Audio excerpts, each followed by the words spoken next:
Hola, ¿qué tal? Yo soy Héctor Frank y muchas gracias por acompañarnos en este su programa Todo que Ver. En este programa pondremos un tema sobre la mesa e invitamos a 3 expertos que nos compartirán sus opiniones y puntos de vista sobre temas sociales, académicos, profesionales, entre otros. Es un tema, 3 enfoques y 3 expertos.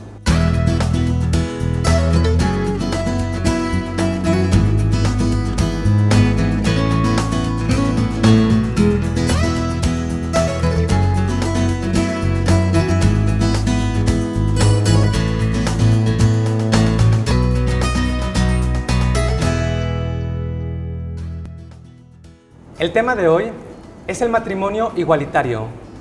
Acompáñame a conocer a nuestros expertos.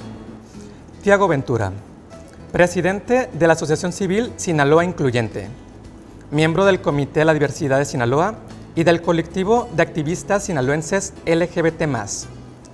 17 años de activista, coautor de 5 iniciativas de ley: matrimonio igualitario, ley de identidad de género, tipificación de crímenes de odio, Día Estatal contra la Homofobia y prohibición de terapias de conversión. Primer candidato abiertamente LGBT en el Estado a un cargo de elección popular. Licenciado Eleobardo Rubio González, maestro de nivel primaria. Es licenciado en Educación Física y licenciado en Artes. Coach de pasarela. Director y propietario de una agencia de modelos. Maquillista profesional.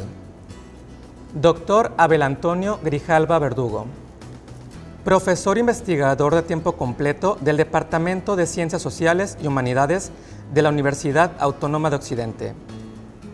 Es líder del cuerpo académico Educación y Procesos Psicosociales. Editor del libro Espacios en Transición, Educación y Desarrollo Social. Ha participado como ponente y autor de publicaciones sobre derechos y activismo de la comunidad LGBT+. Bienvenidos nuevamente a nuestros 3 expertos. Gracias. Quisiera comenzar con una pregunta al aire. ¿Cuál es el beneficio para las parejas del matrimonio como tal?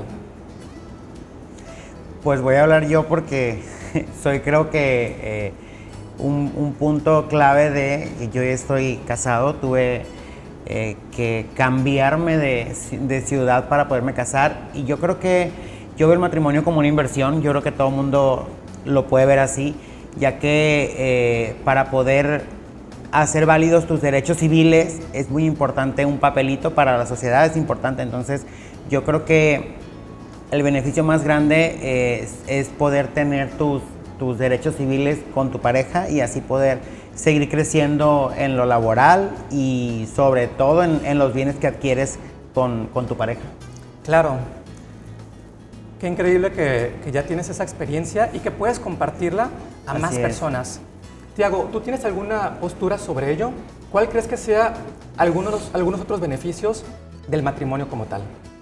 Yo creo que es parte de la evolución natural que tienen todas las sociedades en el reconocimiento de los derechos de todas las personas.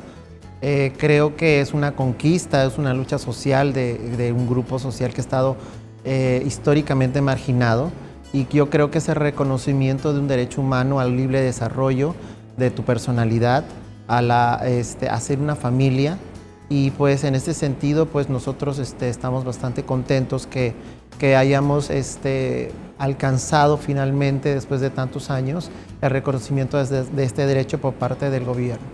Claro. ¿Y usted, doctor Grijalva, tendrá bien, algo más que aportar?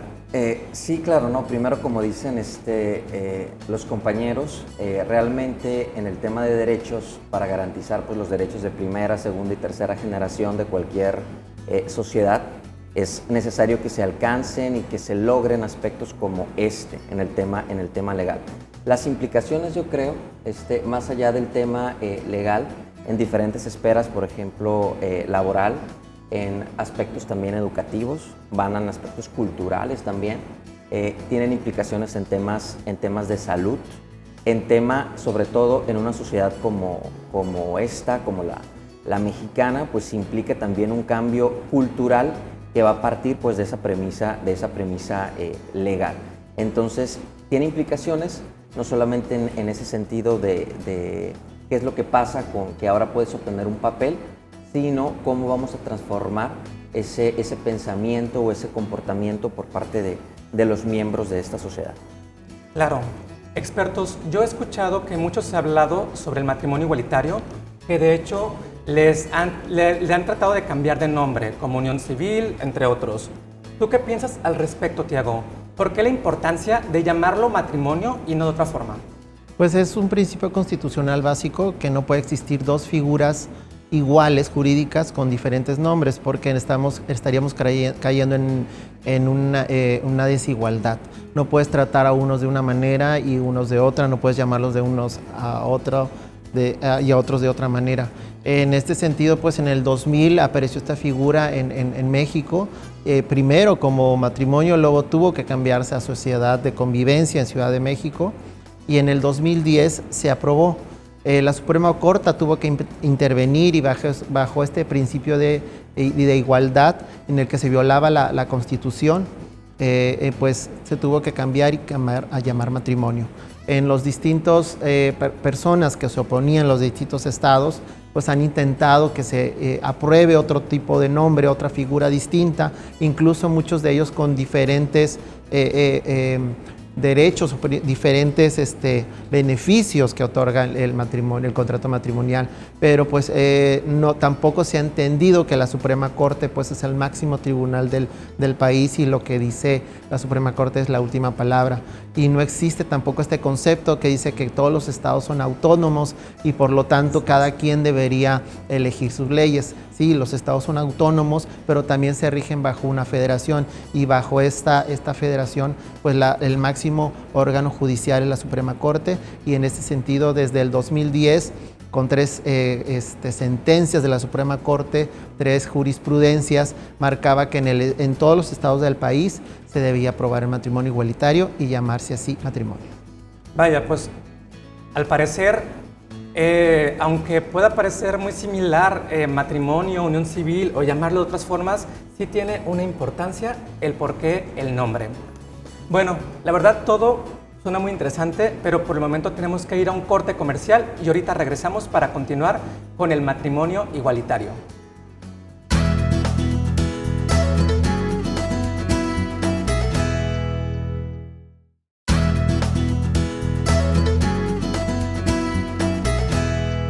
Estamos de vuelta en Todo Que Ver y me gustaría retomar la pregunta anterior. ¿Por qué la importancia de llamarlo matrimonio y no de otra forma? No sé si aquí el doctor Abel tenga algo que aportar. Sí, me gustaría hablar un poquito desde la perspectiva social, desde la perspectiva sociológica, de cómo es importante llamarle a las cosas como son, ¿no? La parte del discurso. De entrada, por ejemplo, el tema de matrimonio igualitario, la palabra matrimonio ha sido un tema prohibido para todos los integrantes de la comunidad LGBT. Entonces, se han tenido que generar, por ejemplo, otras palabras, otras maneras de llamar a quien es tu pareja. Sí, de hecho, la palabra pareja en realidad es muy utilizada dentro de las parejas gay, lesbianas, etc. ¿Sí? Porque ha estado prohibido por años, por ejemplo, utilizar la palabra mi esposo, mi esposa. Entonces, nos vamos a temas de discurso que también tienen implicaciones culturales, porque históricamente, al ser segregada o al ser segregados, tenemos que recurrir a otras formas discursivas, ¿no? Entonces, yo creo que sí es importante, como dice Tiago, llamarle a las cosas, porque pues no estamos hablando de ciudadanos de primera, segunda categoría, estamos hablando de que la lucha por los derechos LGBT pues es una lucha de reconocimiento por la igualdad, no porque se busque tener un privilegio o porque se busque a lo mejor algo que el resto de la población no tiene. En realidad estamos hablando de aspectos que van en busca de la igualdad, de los derechos de las personas. Entonces, por eso sí es importante que se le llame de esa manera. Muy importante. ¿Y tú, Leobardo, tendrás algo más que aportar? Pues fíjate que yo me voy por el aprendizaje que he tenido yo, aparte de ser maestro. Yo creo que yo aprendo mucho de mis alumnos en primaria. He tratado siempre de llamar, como dice el doctor Abel, las cosas como son, y nunca he tenido problema por decirle a mis compañeros de trabajo, nunca he ocultado lo que soy, y yo creo que en medida que tú aceptas lo que eres, la gente se educa, vaya, y no tiene problema con aceptar tus preferencias, tu estilo de vida, tu forma de ser.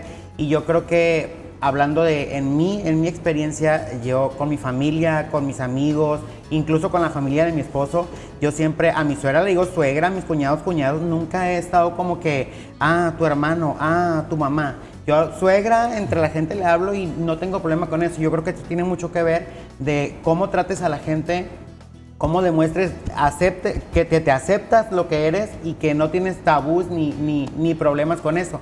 Y en la primaria incluso con mis alumnos, bueno, ya llevo que 6, 7 generaciones que han salido de mí, pues que yo he trabajado con los niños, y ellos saben que yo estoy casado con un hombre y en mi escuela, en el sector, o sea, yo nunca he ocultado lo que soy. Siempre con respeto, claro, pero es importante siempre llamar las cosas como son para que la gente lo entienda, se habitúe y diga, ok, todo está bien. No, y sobre todo para que lo vayan normalizando. Claro. Porque al final de cuentas todos somos seres humanos y formamos parte de la misma sociedad. Así es. Bueno, ya que mencionas que eres maestro, pues aquí tenemos a 2 maestros y me gustaría preguntarles, ¿creen ustedes que sea prudente tomar agenda de la diversidad en estancias escolares, digamos, a nivel primaria? Pues yo creo que no es tanto como que tomemos una agenda y sea un tema a que tengamos que tocar. A fin de cuentas, ahorita lo decíamos que todos somos iguales y no tenemos por qué tener como que tienes tu espacio y tú tienes tu espacio. Yo creo que es importante, sí, hablarles a los niños de lo que es la sociedad, de lo que es el mundo, no tenernos como que apartados, porque a fin de cuentas ese tipo de cosas, creo yo, en mi aprendizaje, creo yo que es lo que ha tenido, por eso es que la gente siempre ha tenido como que el tabú o ha tenido que separar a los homosexuales, a los lesbianas, a los LGBT, por las ideas que tienen. Entonces, creo yo que sería bueno enseñarles a respetar, enseñarles a convivir, más no enseñarles a decirles separa y esto es una cosa y esto es otra. Claro. Bueno, fíjate que ahí difiere un poco, si nosotros revisamos la parte de cómo le han hecho, sobre todo los países desarrollados, si nos vamos, no sé, a los países nórdicos, nos vamos a Estados Unidos, por ejemplo, que en Estados Unidos ahorita tienen un programa donde personas de la comunidad LGBT, sobre todo drags, por ejemplo, van a las primarias y de hecho creo que se llama Un día con drag. Un día con drag, ¿no? Es que hago drag aparte. Sí, sí. Entonces, eso lo que busca es involucrar a las personas de la comunidad y que de alguna manera se vayan derrumbando muchos prejuicios que se han construido en torno a la comunidad. Entonces, en ese sentido, me pasa un poco como con otras iniciativas en nuestro país, por ejemplo, las que tienen que ver con igualdad de género en las legislaturas, por ejemplo. O sea, cómo no se dan las condiciones en nuestro país para que exista realmente esas posibilidades, que sea igualitario o equitativo, mejor dicho, entre hombres y mujeres la participación política, pues se tiene que establecer unos lineamientos para que así suceda en nuestro país. A mí me parece que como estamos en pañales o estamos iniciando, podemos decir, en estas temáticas en México, a pesar de que la lucha pues es una lucha más visible desde los años 70 en nuestro país, pero creo que ahora el tema pues se ha reforzado mucho gracias precisamente a los activismos. Creo que sí es importante establecer una agenda para que las nuevas generaciones vayan normalizando. A lo mejor va a llegar el momento, como dice Leobardo, donde esto ya no sea necesario y las personas no tengan que distinguir o no tengan que hablar de una cosa u otra. Pero yo creo que hemos visto muchos casos de discriminación, de discurso de odio, incluso de utilización del lenguaje, donde las personas no sabemos o no somos empáticos con el resto de las personas. Ya no digo en general con sí.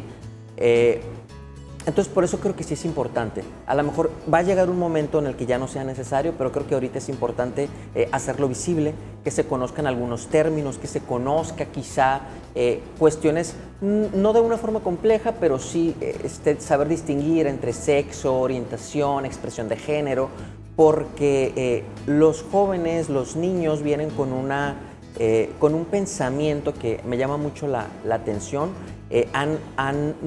vamos a decirlo, está mal el término, pero ha normalizado de alguna manera cosas que, por ejemplo, a nosotros en nuestra infancia nos costaron muchísimo trabajo. Entonces, crecimos en una sociedad donde los estereotipos y los roles, por ejemplo, de género estaban muy marcados, incluso por los medios de comunicación y por la escuela, donde se te decía que te tenías que comportar de cierta manera. Entonces, creo que la universidad o las instituciones de educación de cualquier nivel, pues son un espacio precisamente para eso, para el diálogo, para el raciocinio. Creo que sí es importante. Me parece muy interesante ambos puntos de vista, pero me gustaría también conocer el punto de vista de Tiago. Tiago, ¿tú qué piensas al respecto? Yo creo que somos una sociedad que tiene problemas con la sexualidad, la propia y la ajena, ¿no? Y tampoco tenemos que reconocer que las orientaciones sexuales pues no es nada nuevo, es parte de la cotidianidad, ha existido toda la vida y en este sentido pues tenemos que educar a la gente con perspectiva de género, con temas de igualdad y para mí sí es muy importante que se hable en las escuelas de estos temas científicamente, preparados, educadamente, respetando también las etapas de cada niño, porque no es diferente hablar de sexualidad con un niño de 4 o 5 años que con un niño de 10.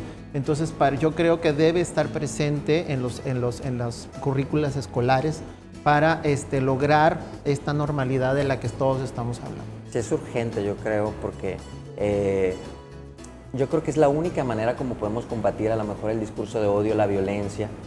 Y también temas como el embarazo adolescente y la pornografía infantil, que en México tiene unos altos índices. Entonces, sí tenemos que hablar de estos temas en las escuelas. Se está hablando, pero hay también grupos que intentan frenar que esta información, que es eso, información, llegue a nuestros niños. Claro, y ya volveremos ahorita con más información porque es un tema muy amplio, pero por lo pronto vamos a una pausa y regresamos a Foro.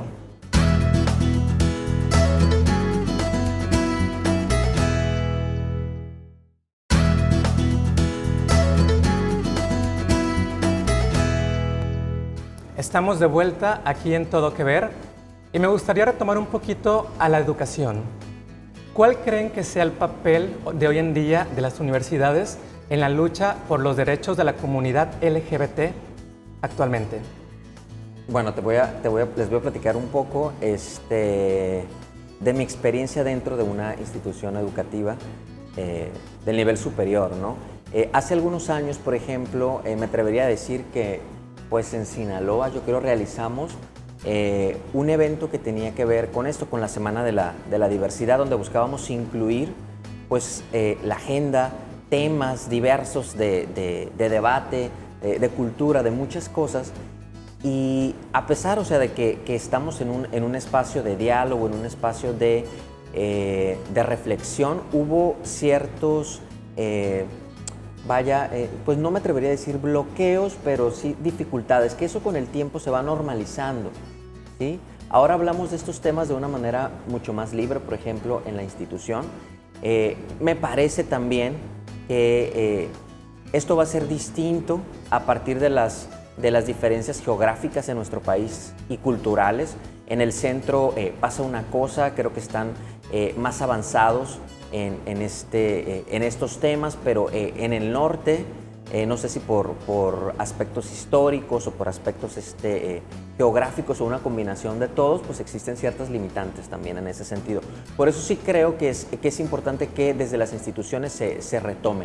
Ahorita se está trabajando y creo que las instituciones deben de trabajar con no solamente agendas, sino con garantías de algunos lineamientos o normativas, por ejemplo, para prevenir la violencia de género, el acoso, la discriminación y para garantizar sobre todo algo que se llama dignidad humana, para que todas las personas seamos tratados y tratadas en igualdad de condiciones. Y en ese sentido me parece que las universidades tienen que legislar primero con sus normativas y al ser, por ejemplo, las universidades entes que impulsan el desarrollo en los lugares donde se insertan, creo que tienen que fomentar que esas iniciativas lleguen a la sociedad porque de alguna manera están formando a las y los líderes. Y creo que ahí es donde se debe de trabajar. Ese creo que es el papel de las instituciones. Es urgente. Y de pronto vemos que las instituciones no tenemos ese tipo de protocolos o pasa algún tema de discriminación y las instituciones no saben cómo actuar.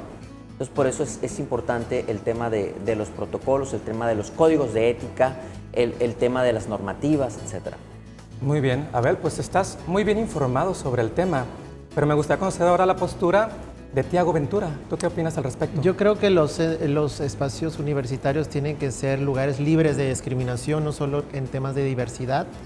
Coincido que deben establecerse protocolos y se debe también empoderar a los grupos estudiantiles de la diversidad, en tanto instituciones públicas como privadas, para que puedan realizar sus actividades, porque sí ha habido en pandemia y en estos tiempos de volver a la normalidad, grupos, por ejemplo, que han centros de espacios educativos que están prohibiendo, por ejemplo, a alumnos hablar de temas como el aborto.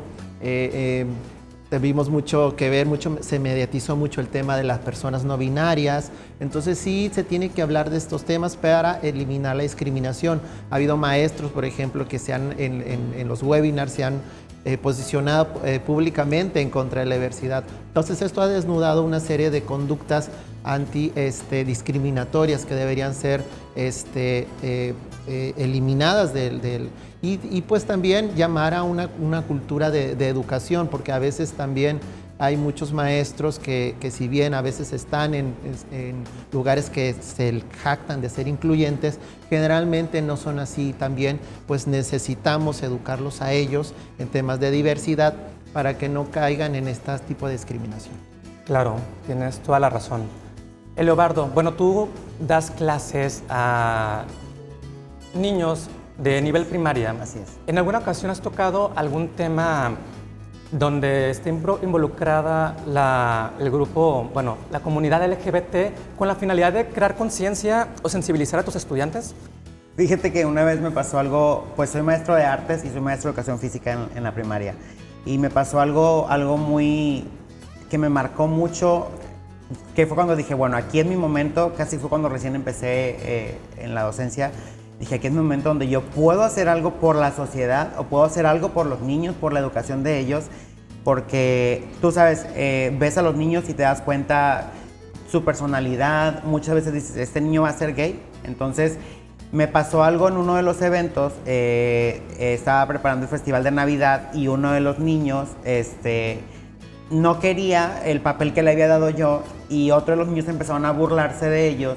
Entonces, pero empezaron a hacer mofa de él con otro maestro que también es en mi escuela, que también es gay. Entonces les decían, se parece al maestro, se parece al maestro. Entonces fue cuando yo dije, a ver, vámonos ubicando, vámonos hablando de qué se trata.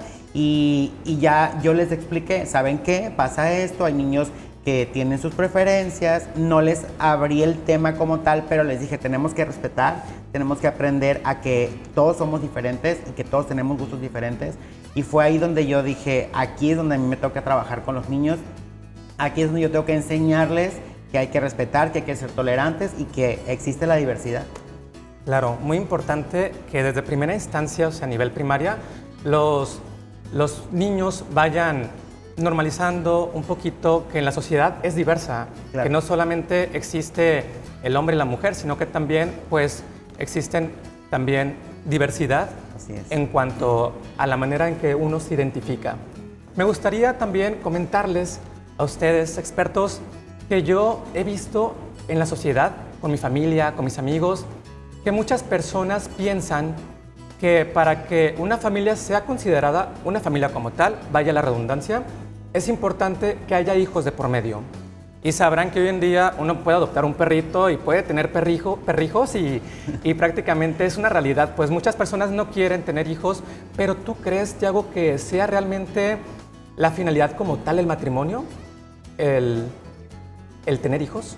Pues para muchas personas tal vez sí, dentro del colectivo o de la parte de la sociedad se dice que sí. Pero pues también las sociedades evolucionan, las familias evolucionan y ahora el fin principal de las familias de muchas familias y familias jóvenes no es el tener hijos o 3, 4 hijos.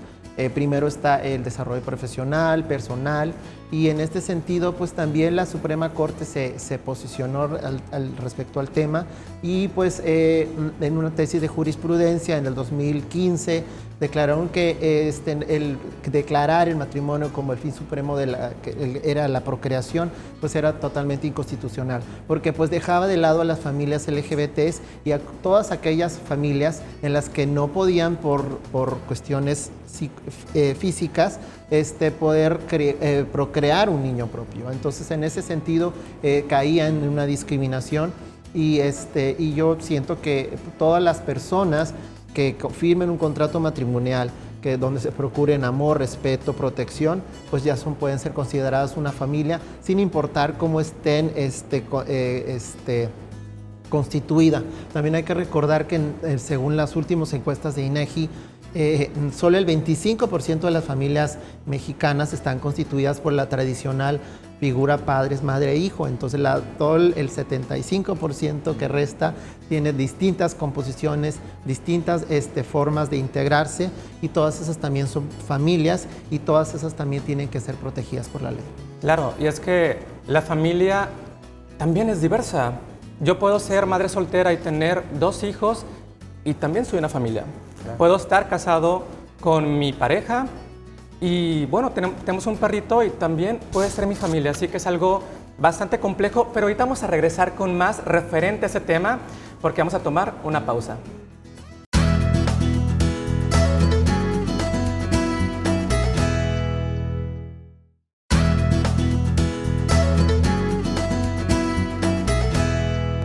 Estamos de vuelta en Todo que Ver y regresamos con esta pregunta tan interesante y me gustaría ahora saber tu punto de vista, doctor Grijalva.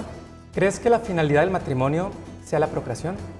Mira, me he llegado a plantear también personalmente, ¿no? Ahorita hablábamos de un reconocimiento de derechos, que eso es algo que se tiene que cumplir.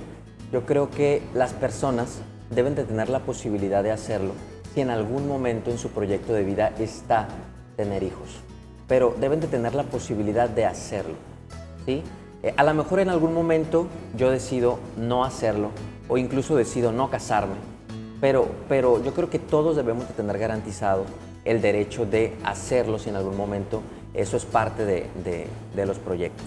Hay un autor que se llama Axel Honneth que habla de las esferas del reconocimiento como para que las personas seamos felices y estemos plenamente o estemos plenos, tenemos que cubrir una serie de aspectos en lo laboral, en lo personal, en el amor, y pues habla precisamente de ese, vamos a decir, de esa construcción, porque es una construcción social, el decir cuáles son las funciones de una familia.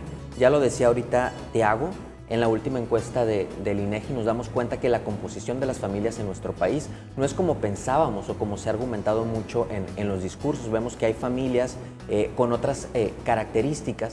Entonces es importante que se garantice como está establecido y también se confunde con una cosa.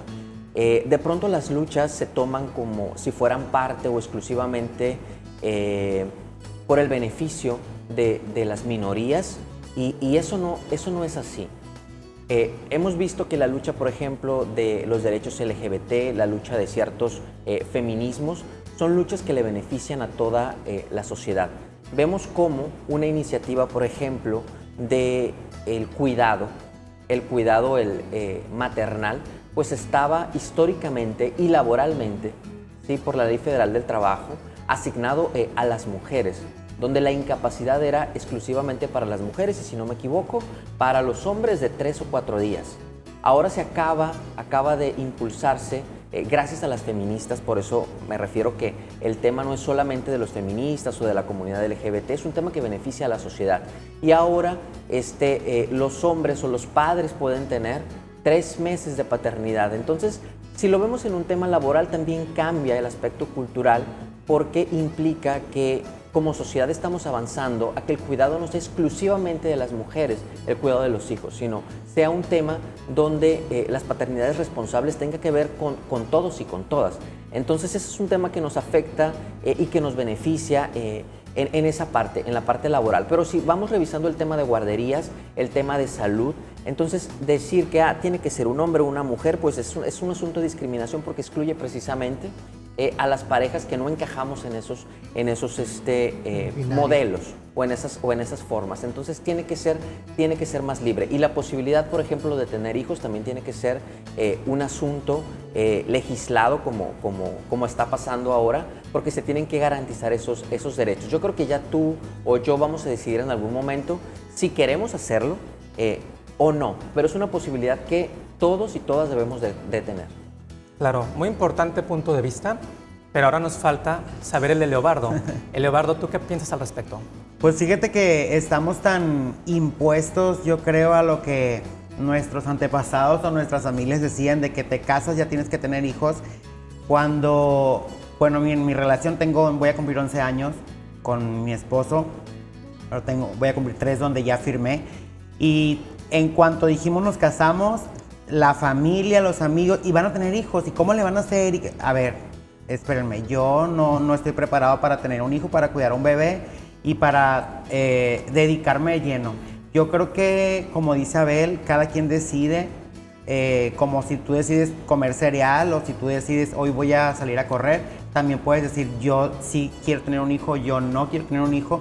Pasa incluso con las parejas heterosexuales. Claro. Una amiga dice, yo tengo 4 años de casada y yo no tengo planes de tener un hijo, y yo creo que se vale y se respeta, porque a fin de cuentas crear un hijo, educarlo y sacarlo adelante no es decir, se puede hacer muy fácil, porque implica muchísimas cosas. Entonces yo creo que para mí, en mi experiencia y en mi mundo, ahorita no está planeado tener un hijo. Muy bien, y es totalmente válido, porque al final de cuentas tener un hijo es una gran responsabilidad. Así es. Y hay personas que, pues, en cuanto se casan quieren rápido reproducirse, pero hay personas que quieren, pues, al final de cuentas disfrutar la etapa también del matrimonio, de ir conociendo a tu pareja. Claro, y fíjate, perdón que te interrumpa, pero yo siempre he dicho en mi escuela, por ejemplo, en mi primaria, hay padres que tienen 4 o 5 hijos, uno en primero, uno en segundo, en tercero, cuarto, quinto, ¿y para qué vas a tener tanto hijo si no le vas a dar calidad de vida, ni de educación, ni a veces los niños van sin comer? Entonces, ¿qué caso tiene que tengas 5 hijos por querer cumplir con el patrón de la sociedad de decir, eres heterosexual o estás casado, tienes que tener hijos? Entonces, yo creo que yo siempre me he fijado en eso, y como me he dado cuenta de cómo crecen los niños, de cómo se educan, y a veces con tantas carencias, digo, bueno, entonces yo ahorita no estoy preparado para eso. Claro. Me gustaría saber también, aprovechando que tenemos a un investigador en este panel. Muy bien. Abel, ¿cómo se lleva a cabo una investigación con la temática LGBT en la investigación? Bueno, me atrevería a decir que pues es un tema hasta cierto punto marginal, no voy a decir por la temática, sino un tema marginal porque la apertura no solamente nos ha llegado tarde, o nos ha llegado quizá en el momento que tenía que llegar, pero los temas sociales, los temas culturales dentro del mundo científico históricamente han sido marginados por sí solos. Entonces, cuando hablamos de temas que tienen que ver con la comunidad LGBT, pues el tema se vuelve más complicado y todavía un poco más cerrado. Se está haciendo investigación al respecto en diferentes áreas. A mí la que me interesa, pues obviamente es la parte social, la parte educativa, la parte humanística. Y hay diferentes líneas de investigación, diferentes formas de trabajarlos. Están analizando, por ejemplo, ahorita hay muchos ejercicios que tienen que ver con las representaciones, por ejemplo, de la comunidad en los medios, las formas, digamos, culturales de los discursos. Se está trabajando mucho consumos, se está trabajando también aspectos económicos de la comunidad y las implicaciones que tiene en el desarrollo de las regiones, pero aún hace falta más trabajo de investigación como foros precisamente como este, donde se discutan estos temas, porque ahorita que estamos conversando, pues vemos que el tema de una sociedad, pues lo tengo que decir, patriarcal y heteronormativa, donde se nos asignan ciertos roles, pues también los llevamos a la comunidad, porque no nacemos en una burbuja, nacemos en un espacio donde todos estos agentes culturales, estos agentes sociales, pues influyen también en nuestras decisiones y en nuestro comportamiento. Entonces, de pronto sí tenemos que cuestionarnos, yo creo, hasta dónde eso de tener un hijo, formar una familia con estas características es una imposición social. Y hasta qué punto es algo que yo como persona quiero como parte de mi desarrollo personal.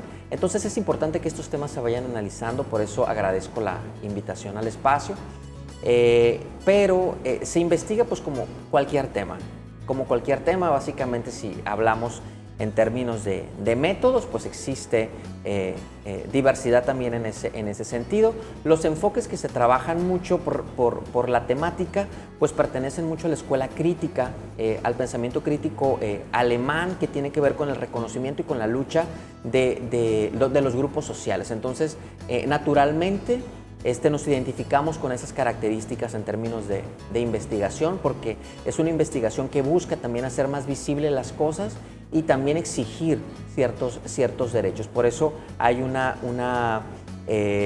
reflejo con estos enfoques, por eso mucha similitud con los feminismos, con ese pensamiento. Entonces, así es como se está investigando en nuestro país y en América Latina, que en los países europeos, por ejemplo, llevan una escuela un tanto distinta, porque yo me atrevería a decir que en México el tema ahorita es por la reivindicación de derechos.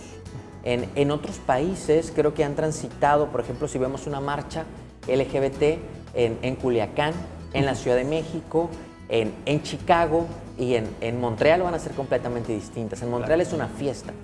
¿Sí? Acá todavía estamos como, no, hay que llevar pancartas por las personas asesinadas, hay que llevar pancartas antes de lo que acaba de pasar, por el reconocimiento del matrimonio igualitario, o sea, porque es una lucha de reivindicación y de vindicación de derechos. Y en esos países esos aspectos ya se han alcanzado, entonces ellos van por otras cosas, y también en ese tema la investigación también va en otro sentido. Ahorita estamos pensando como una investigación en temas como muy fundamentales que tienen que ver con los derechos, por ejemplo. Claro, y yo pienso que conforme vayamos avanzando como sociedad, cada vez surgirán más investigaciones con esa temática aquí en México. Te agradezco mucho tu punto tan atinado, pero vamos a tomarnos un descanso, vamos a tomar una pausa comercial y ahorita regresamos con este tema.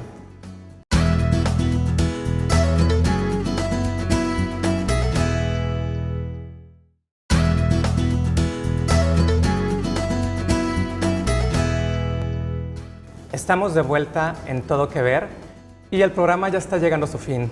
Entonces me gustaría preguntarles a nuestros expertos si se quedaron con las ganas de externarnos un último punto de vista sobre algunos de los temas que tocamos en este panel.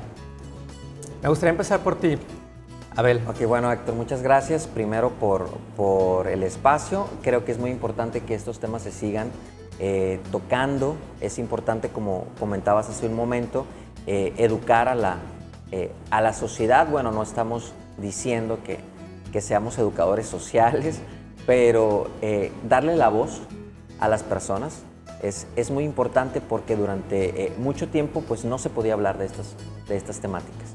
Entonces hay que escuchar esos relatos, esas formas, digamos, de ver el mundo, que finalmente nos van a hacer una sociedad pues multicultural, o somos una sociedad multicultural, pero en el reconocimiento precisamente de los derechos de todas las personas. Se habla mucho al respecto del tema del matrimonio igualitario y todas las implicaciones que el matrimonio tiene.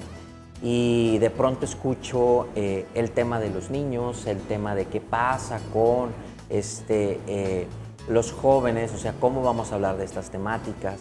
Y yo les digo, bueno, yo también, o sea, tengo sobrinos, tengo muchos integrantes en mi familia, niños y niñas, y precisamente por ellos, precisamente por los niños, por las nuevas generaciones, me gustaría de alguna manera dejar una sociedad donde ellos se desenvuelvan, que sea una sociedad menos violenta, que sea una sociedad con menos discriminación.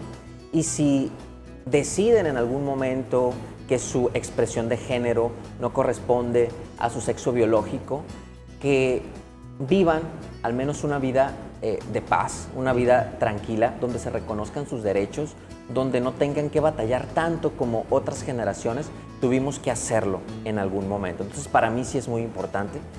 Yo creo que por eso la motivación de seguir cultivando los temas, la investigación y la lucha también por esos reconocimientos.